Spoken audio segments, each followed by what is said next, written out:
Chapter 1 Birthday Party. It was the pungent, coppery smell of fresh blood that made him finally decide to pay attention. Gaara had been ordered to stay in this hotel room, so here he would stay. He typically didn't care about such orders. However, it sounded like it was going badly outside, and he wasn't going to help unless forced to. There was one other person in the dingy room, a boy only a bit younger than himself. Sensing his stare, the boy turned away from the door and met his gaze, something most people wouldn't do. Still, he was accustomed to being looked at directly by the boy, his pale, pupilless eyes seemingly unfocused, unmoving. It had surprised Gaara the first time. He thought the boy was blind. The boy gestured with his head to the cracked and beaten door, barely held together by the many nails hammered through it by the hotel's owner. They're losing. The touch of fear in Miyasato's voice disgusted him. The boy was a weakling. Gaara could tell when he'd first met the Land of Wind's only prince. Usually, weaklings weren't worth the effort it would take to kill them, but there was something about Miyasato that bothered him. Ignoring Miyasato, Gaara returned to studying the mold patch on the wall across the room. Miyasato shrugged and turned back toward the door. I was sure the smell of blood would have riled you up. The muscles in Gaara's face stiffened imperceptibly, the only indication he'd heard Miyasato. When he'd tried to kill the weakling, he'd been stopped by his father, but there was no one to stop him now. Gaara felt the sand in his gourd shift restlessly. It was hungry for the boy's blood. Miyasato stood abruptly, backing away from the door. A second later, it exploded inward, shards of rotten wood flying across the room. Gaara stared at the cloud of dust the door had kicked up. As it hit the ground, the doorway obscured behind it. 3 men stepped through the cloud, one coughing hard. There was panic and urgency in their eyes, though their faces were resolved. As the men's eyes passed over him, Gaara twitched. There he is, one of the men said, coughing as he held himself up with the doorframe. Blood poured down his left arm from a wound in his shoulder. The other 2, who seemed to be in better shape, grabbed Miyasato. The boy tried to fight back. Gaara didn't move as the 2 men overpowered Miyasato in a matter of moments and bound his hands together. A sack was jammed over his head, and the men began hauling him toward the door. What about the other kid? The wounded man had finally stopped coughing. He'd torn a strip of cloth from his shirt, which he was struggling to wrap around his shoulder. Barely sparing Gaara a glance, the man returned his focus to his profusely bleeding wound. Worthless, let's go. They had ignored him. Gripping Miyasato's shoulder tightly, one of the men popped his head out into the hotel corridor. Is the coast? Hearing his friend begin to speak, the man turned around. A spike of sand jutted from the forehead of his companion, the tip of the spear only an inch from his own face. Before he could react, or even so much as scream, it darted forward. Gaara stared apathetically at the 2 bodies as they collapsed to the floor in the open doorway. The sand tendril waved idly through the air over his shoulder, extending from the head of the large gourd strapped to his back. No! Stop! What are you... Gaara narrowed his eyes as the last one, the man with a bleeding shoulder, tried to flee. He didn't make it far. Immediately tripping over the outstretched arm of his dead companion, the man lost his balance. With a flick of his finger, Gaara commanded the sand forward. A pike formed beneath the man, and a split second later, it was driven through his chest by his own weight as he fell. Miyasato had managed to wiggle his hands from the hastily tied rope, and pulled the sack off his head. Standing up, he brushed what sand wasn't caked in blood off his clothes. Gaara said nothing as Miyasato returned to his bed, similarly dilapidated, and sat down. The room was silent for several minutes, the sounds of fighting downstairs quieting and the pools of blood beneath the 3 dead men slowly growing. Thank you, Gaara. Gaara looked away, ignoring him. Kazekage Tower Sunagokure, Land of Wind, En. Soft footsteps reverberated across the sandy surfaces as Rasa made his way through the corridor of cells, both occupied and empty.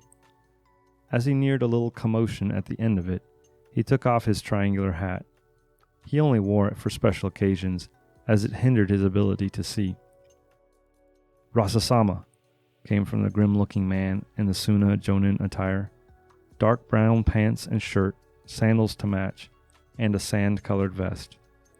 As if trying to match his dull and unappealing visage, his face was perpetually in a scowl.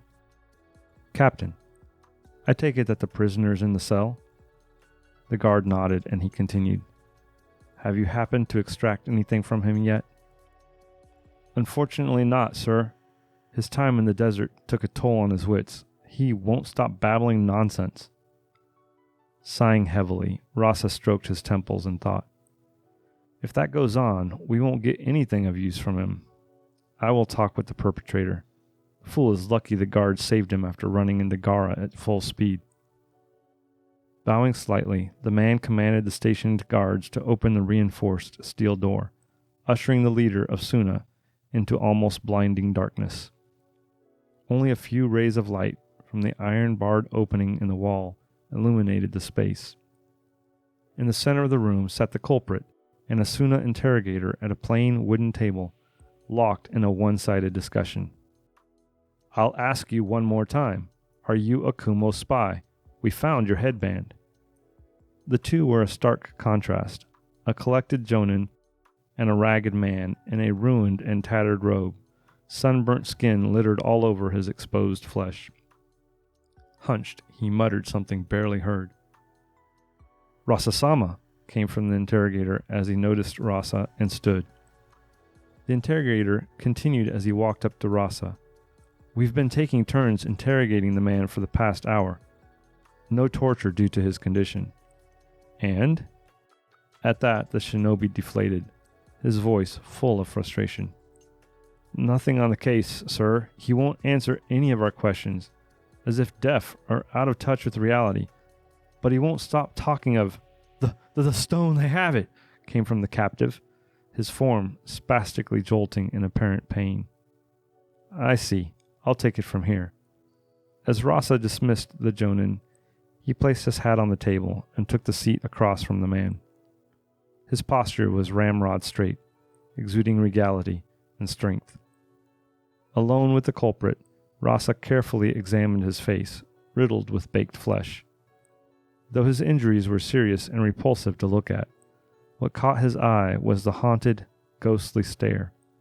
A man of war, he was accustomed to facing death on the battlefield, often bearing witness to a man drawing his final breath, their life flickering out. And although his victims were numerous, he could still see their faces. The eyes of the dead he saw every night were the same that stared at him now. Cautiously trying to make eye contact, he addressed the man. "The deserts are not kind to the unprepared. What made you suffer it so?" As his shaking slowed a little, the prisoner lifted his head, staring at something past the four walls. "It came from the shadows." Rasa listened intently. They chased me, claws leaving no marks, steps lacking footprints." Locking eyes for the first time with Rasa, his shaky voice came forth. They had to have the stone." "What stone? Who attacked you?" At that, the man's eyes rushed to a dark corner of the room, the blank expression on his face turning to one of terror. "They're still here. They're never going to let me go. Not till what I saw dies with me." "Tell me who attacked you, and we will help you." From terror to total despair, he looked back again at Rasa. "You don't get it! They've got the stone! They're coming for me!" he shouted, his eyes darting all around the room. "I can hear them breathe." "Calm down, sir." The man tried to spring from his chair violently, but his restraints prevented him. No! Get away from me! I beg of you!" Rasa folded his hands in front of his face as he carefully studied the man. "You have to help me!" The man screamed frantically, causing Rasa to wince a bit at the pitch. The telltale sound of insanity was creeping into the prisoner's voice. Rasa felt frustration bubbling inside him. "You said someone is chasing you. Who?" he demanded, bringing the frenzied man's attention back to him. "The shadows, they are here, in this room." Rasa sighed deeply and was about to ask another question when the cell door opened, revealing Baki holding a scroll in his outstretched hand. "It's an urgent message from the Daimyō, Rasa-sama," Baki explained. Standing, Rasa looked down at the man who had returned to mumbling incoherently under his breath. Shaking his head, he picked up his hat and walked around the table. Accepting the scroll from his second in command, he checked the seal. It was indeed the Daimyō's, and intact. "Have the prisoner escorted to the Kumo embassy, and make sure he gets there safely," Rasa ordered as he broke the seal and unfurled the scroll. Baki nodded and kept the door open for Rasa, who had stopped as he read the scroll. A moment passed and Rasa rolled it back up. "Also, send Gaara and Sasori to my office right away." "Yes, sir." Although he had memorized the contents, Rasa still unfurled the scroll again. He scanned over it for anything he might have missed, but there was nothing more. He sighed as he rolled it back up and placed it in a locked drawer in his desk. Folding his hands on the desk in front of him, Rasa stared at the heavy wooden double doors on the other side of his office. The room around him wasn't as extravagant as one might expect for his rank as Kazekage. The few decorations there were predated his appointment to the position, and he just never removed them. The desk was relatively new. He'd bought it a few days after he took up the post, and although it weighed a ton and was carved and polished, it was very simple and minimal. It didn't bother him. He didn't want to enjoy being in his office, and when he was here he wasn't paying attention to the decorations or lack thereof anyway. The large double doors swung open. He blinked and smiled as he greeted the red-headed puppeteer captain, who bowed in an exaggerated fashion in reply. Moving to one of the two chairs in front of Rasa's desk, Sasori sat down. Both turned toward the doorway as they sensed the familiar pressure that seemed to haunt Gaara's every step. The low level of killing intent the Jinchuriki steadily released didn't bother either of them, although it caused most to feel uneasy around the boy. Gaara walked over to a corner in the room, ignoring Rasa and Sasori. Rasa gazed at Gaara for a moment and shook his head as he sighed quietly. Sasori offered him a sympathetic shrug. A moment of silence passed, and Baki entered. He closed the doors Gaara hadn't bothered to close, and hurried over to the only other available chair in the room. He noticed Gaara in the corner, but he didn't look at him. "Sorry for being late," Baki apologized, as he kicked Sasori's weak attempt to block access to the chair with his leg. "So, what's going on?"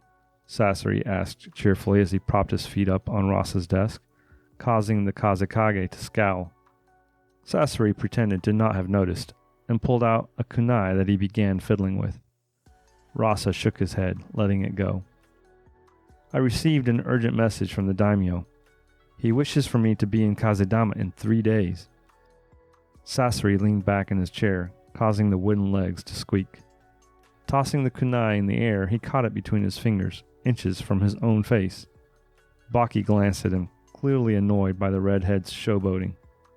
"Isn't the prince's 8th birthday in 3 days?" Sasori asked, slamming the chair back down. Rasa nodded. "Yes. I'm to bring Gaara and 2 teams of elite with me."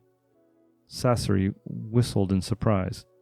"Seems a little overkill for a birthday party, don't you think? The prince is one of the most heavily guarded people in the land of Wind, and for something like a birthday party, the security will be even higher. I've heard he hasn't even been seen in public for years. Whatever is going on, the Daimyō did not explain it in his summons. I'm certain that he will explain it when we arrive." Sasori raised an eyebrow at Rasa's choice of words before tapping his chin. "If we're bringing short, dark, and broody over there," he said as he jutted a thumb toward Gaara, "then we will need to bring the seals. We got enough for 2 teams, you and me. Chiyo-san made some more a few weeks ago." The killing intent rolling off of Gaara spiked slightly, but none of them acknowledged it. Yes, I don't know how long we'll stay, so tell the teams to bring stealth gear and long-term supplies. However, we will enter the capital in plain sight. Cool. I'll get the boys together then, Sasori replied. Before anything more could be said, he vanished in a swirl of sand. The chair he'd been leaning back in fell the rest of the way and crashed to the floor. Baki rolled his eyes before turning to Rasa. I'm assuming I'll be in charge while you're away? He inquired, and Rasa nodded. Yes, but don't announce the visit to Kazedama until tomorrow. You can tell Tamari and Kankuro right away, however. Understood. Outside Kazedama, Land of Wind, EN. Although Rasa hadn't been alive to see it, the Land of Wind had once been a thriving paradise. Everyone had wanted to live here. With its peaceful breezes and winds, it had been well deserving of its name. Numerous clans had made their home here during the Warring States era, including his own.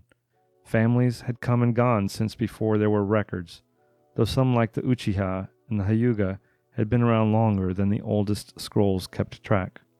However, over centuries, the Land of Wind had slowly withered and dried out. Sand had risen from underneath the fertile ground, choking out the trees and verdure. The winds had turned sharp and violent, whipping up massive sandstorms. Clans had been forced to relocate as the water dried up and the beasts of prey fled to better lands. It was a story his father had told him. Rasa chuckled. Somehow, despite the land's uninhabitable state after the end of the Warring States era, the Land of Wind's forefathers had decided this barren wasteland was the place to build their country. Not much had changed in the 80-odd years since the Wind Country had been founded. The desert was as barren and lifeless as it had always been. The hot sun beat down relentlessly on those that were brave, stupid, or unlucky enough to live here. Though, if he was forced to express a benefit of his country's unforgiving terrain, he would say it weeded out the weak from the strong very quickly. That was why the Suna Shinobi Academy's final test was to survive 2 weeks alone in the desert. Most survived, having grown up in the hot, ruthless wasteland their whole life. However, the bodies of those who did not were returned to their families to be buried. He did wish the desert was more hospitable to roads, though. The shifting surface made it difficult to build anything permanent. Of course, for Shinobi, roads were dangerous to travel on and made them predictable and were often the longer route. If traveling across the desert unaided, it only took a Jonin 3 days to travel from Suna to Kazedama. No, the best use of them would be for civilian travel. It would reduce the number of civilian deaths and meaningless search missions that never resulted in bodies being found anyway. Some roads had been built despite the odds, of course. The 2 finest examples being the hundreds of roads constructed throughout the Land of Wind's many cities, and the Silk Road, which had taken 3 years to finish. It stretched for hundreds of miles across the country, beginning in Kazedama and ending in Dengo City. As he crested yet another sand dune, the Silk Road came into view to the south. Several small dots traveled along its surface, some larger than others, as civilians pulled carts behind them. Periodic cleaning of the sandstone brick surface of the Silk Road was a typical D-rank mission for the Shinobi Genin of the cities and villages along the road. Fortunately, not something he'd ever had to do personally. Suna was in the opposite direction of the Silk Road. Turning toward the east, Rasa smiled as he saw the Land of Wind's beautiful capital, Kazedama. It had been a long time. He snapped his fingers and leaped off the sand dune. Shinobi followed closely behind. Gaara lingered for a few moments, staring at the shinobi below with an unreadable expression. He vanished in a swirl of sand and appeared near the group at the base of the dune. It was only a half-mile walk to reach the dead end of a sandstone brick road, the unfinished beginnings of the road to Suna.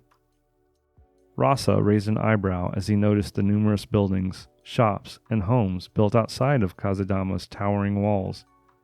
The city had not been designed to be the capital when it was first constructed, and it seemed it had finally begun to overflow. Homes had been constructed along the outside, to accommodate the ever-growing population. As Rasa and his shinobi walked toward the entrance gate, civilians moved to the roadside. His white kazekage robes made them stand out from other shinobi, but it was Gaara's killing intent that caused those nearby to look around as they began to feel uneasy, trying to discover the cause. Gaara's reputation preceded him. Not a word was spoken, but people began pushing each other in their hurry to escape, not wanting to risk drawing attention to themselves by speaking. Sasori discreetly signaled to the elite team, and 4 of the shinobi dropped back and encircled Gaara. Surrounding Gaara wasn't a brilliant idea at the best of times, but luckily today Gaara didn't seem to care. The large gate into the inner part of the city loomed above, although there were hardly any shadows. The sun was at its highest point, and the heat was at its worst. Rasa saw one of the gate guards hurriedly enter a nondescript 2-story building near the entrance. A moment later, a kunoichi with dirty blonde hair exited and began walking toward them. "Kanade!" Sasori shouted, beaming the approaching kunoichi one of his trademarked grins. The kunoichi groaned, and Rasa shook his head in amusement at Sasori's antics. "Sasori, why didn't I realize you'd be coming?" she replied, reluctantly shaking the puppeteer captain's hand. "Did you miss me?" Sasori inquired, his tone hopeful. "No." Sasori pretended to have not heard her and continued on, unperturbed. "You're here to lead us to the palace, right?" Kanade nodded. "Hi. First, I need to make sure that you have the Jinchuriki under control." Gaara returned Kanade's distrustful stare with a blank stare of his own. He didn't visibly react as she released killing intent just slightly greater than his. Gaara felt the sand in his gorge shift. Was she going to fight him? Rasa glanced over his shoulder and noticed the concerning expression on Gaara's face. Slipping a seal tag from his back pouch, he deliberately moved it through Gaara's line of sight before handing it to Kanade. The killing intent emanating from his son dropped drastically as he saw the sealing tag. Turning her gaze away from the red-headed Jinchuriki, Kanade observed the tag skeptically. She wasn't a professional in seals, or even that knowledgeable, but she knew what it was. "Only one?" "No, ma'am, we all have one," Hori, one of the elite shinobi closest to her, answered, holding up an identical seal. Kanade's eyes narrowed, clearly uncertain. She glanced between Hori, Gaara, Rasa, and the seal in her hands a few times, before finally handing the seal back to Rasa, who pocketed it. Rasa could tell the kunoichi's gut feeling was probably being overridden by orders from the Daimyō. He couldn't blame her. He also believed that bringing Gaara here was a bad idea, but orders were orders. The trip from the gates to the palace took only a few minutes, mostly due to Gaara's presence clearing any street they were on within minutes. He made a few inquiries as to the specifics of the situation as they walked, but Kanade only told him that the Daimyō wished to speak with him about it personally. So, he admired the city as they walked toward the palace. It had changed since he was last here, more than half a decade ago now. The buildings were different, redesigned, taller. Rasa was surprised to see a shinobi-only restaurant on the top floor of a building nearby, a wide entrance balcony stretching over the street below. Palace guards opened the gates as they arrived, and the group began climbing the many steps to the grand palace, a beautifully decorated courtyard filled with plants not native to the land of wind, gave way to another set of stairs that ended at a large set of doors. Despite the doors easily dwarfing her by several times her height, Kanade pushed them open with apparent ease and stepped aside. Rasa smiled as he saw the Daimyō. The ornate throne upon which he sat glistened in the sunlight streaming from the windows at the top of the throne room, reflecting off the hard gold.